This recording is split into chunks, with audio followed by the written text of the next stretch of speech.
Hi everyone, I am Dr. Suraj Chiraniya, hematologist, oncologist and bone marrow transplant physician practicing in Mumbai. Today we will discuss how to diagnose acute lymphoblastic leukemia.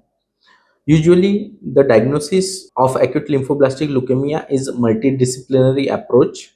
It involves taking detailed history, doing physical examination and series of laboratory tests to confirm the presence of cancerous cells and assess the risk category and prognostication that guides us in the future treatment. First and foremost important is medical history. Medical history is required to assess the onset, duration and progression and severity of the symptoms. It ranges from various symptoms as we discussed previously: pallor, breathing difficulty, fever, the rashes, bleeding spots all over the body. We need to determine their onset, duration, and progression.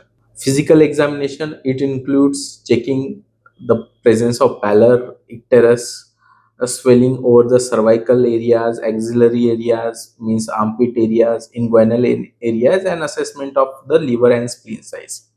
Second, it involves laboratory tests. Most important is complete blood count test.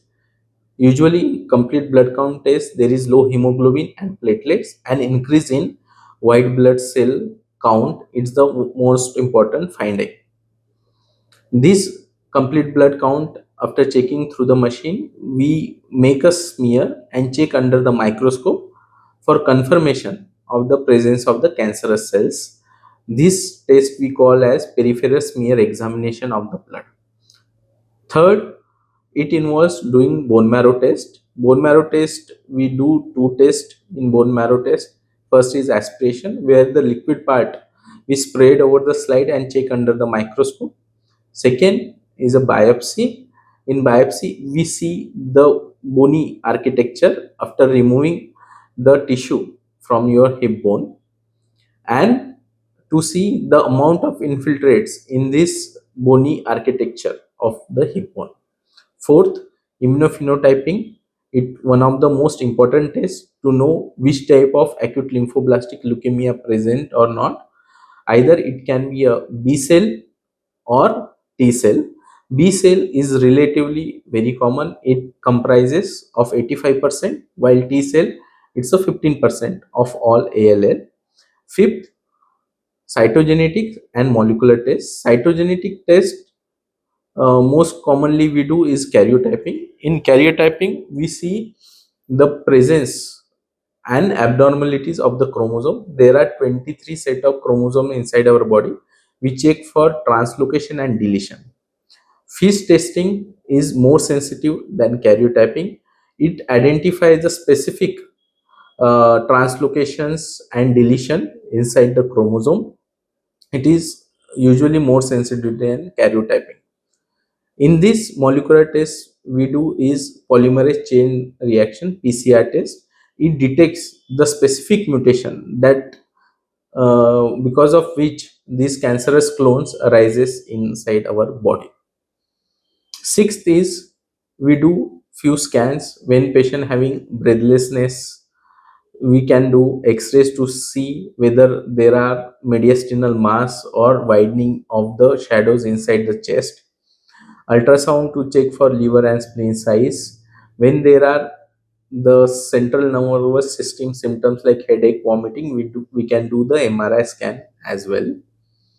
Seventh, required other laboratory evaluation to assess the organ function like liver, kidney function test to assess their functionality and complication related to disease.